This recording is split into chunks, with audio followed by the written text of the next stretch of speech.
Smith, and my wife's name is Eunice, and we've been attending Westwood Community Church, Westwoods, for about a year and a half, and we just love the church. We love the fellowship, we love the worship, we love the sermons, and mostly we really love the church family. We love all of the people there, and especially the kids. And I just ask if I could share with you today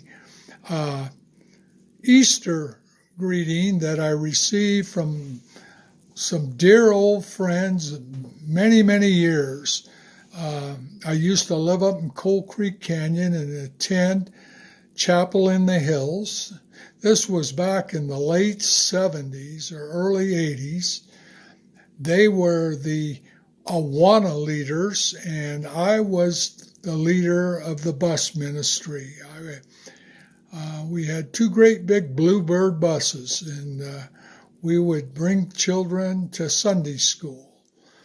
And I received a Easter greeting. Eunice and I received an Easter greeting from them, and they had a little story in their Easter greeting, and I wanted to share it with you. So I'm going to read this Easter greeting, and I know you'll enjoy it as much as I did. He was 9 in a Sunday school class of 8-year-olds. 8-year-olds can be cruel. The third graders did not welcome Philip to their group. Not just because he was older, he was just different.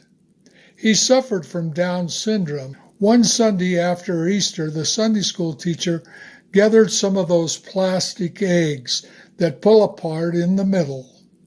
The Sunday school teacher gave one of these plastic eggs to each child. On that beautiful spring day, each child was to go outdoors and discover for himself some symbol of new life and place that symbolic seed or leaf or whatever inside his egg. They would then open their eggs one by one, and each youngster would explain how his or her find, was a symbol of new life.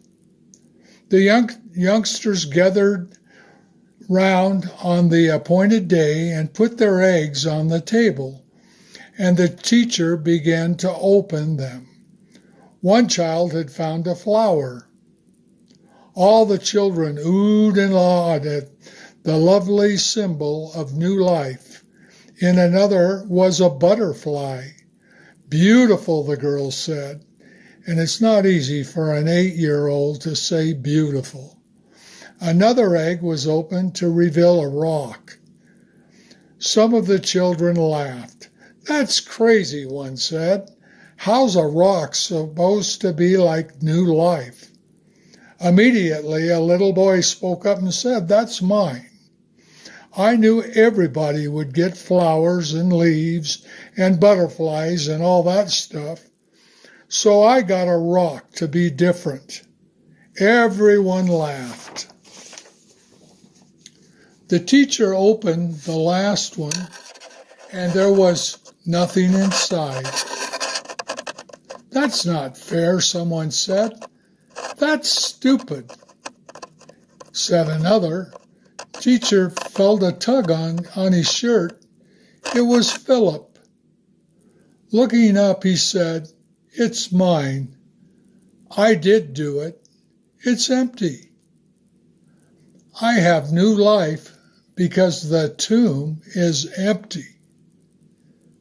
The class fell silent. From that day on, Philip became part of the group. They welcomed him. Whatever had made him different was never mentioned again. Philip's family had known he would not live a long life. Just too many things wrong with that little guy. That summer, overcome with infection, Philip died. On the day of his funeral, 9 8-year-old boys and girls confronted the reality of death and marched up the altar, not with flowers. 9 children with their Sunday school teacher placed on the casket of their friend a gift of love, an empty egg. He has risen. You know, Pastor's challenging all of us now with a new series of sermons on the resurrection. He says we need to live a resurrected life daily, not just at Easter time. And it's going to be a real enjoyable time in listening to his sermons on living a resurrected life daily. I'd like to read to you a couple of verses that I found about children. They're in Matthew 19, verses 13 through 15. It says, "Then the little children were brought to Jesus for him to place his hands on them and pray for them. But the disciples rebuked those who brought them. Jesus said, 'Let the little children come to me, and do not hinder them. For the kingdom of heaven belongs to such as these.' When he had placed his hands on them, he went on his way." You know, Jesus told us and showed us in the scriptures that day that he places the utmost importance on children. You know, Eunice and I teach Sunday school, and we're in charge of the 2.5 to 3-year-old kids, and they keep us moving. And we thought, well, they're keeping us young. We've missed that. We've turned into couch potatoes during this virus, just sitting around at home and being inside. We look forward to all of us gathering again. The thing I wanted to share with you is we are going to be starting a new Sunday school class for children when we return back to church for our services.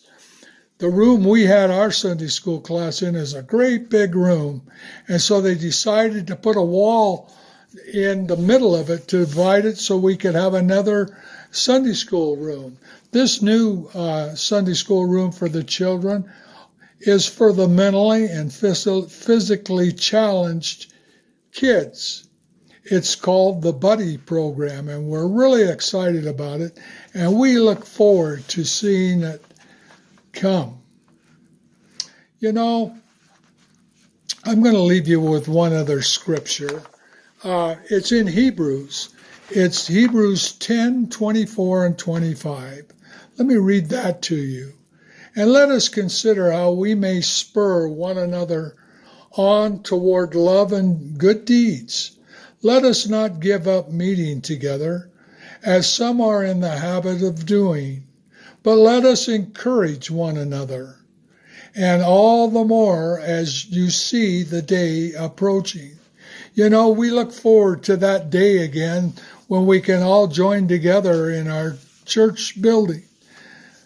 You know, the church is just a building. We are the church.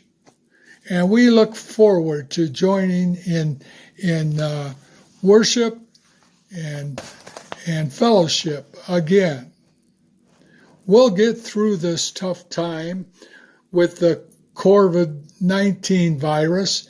It looks like we are starting to see the light at the end of the tunnel. And hopefully it won't be long that once again we'll be able to worship and have fellowship in our church. Thank you for allowing me to share with you today. God bless you all.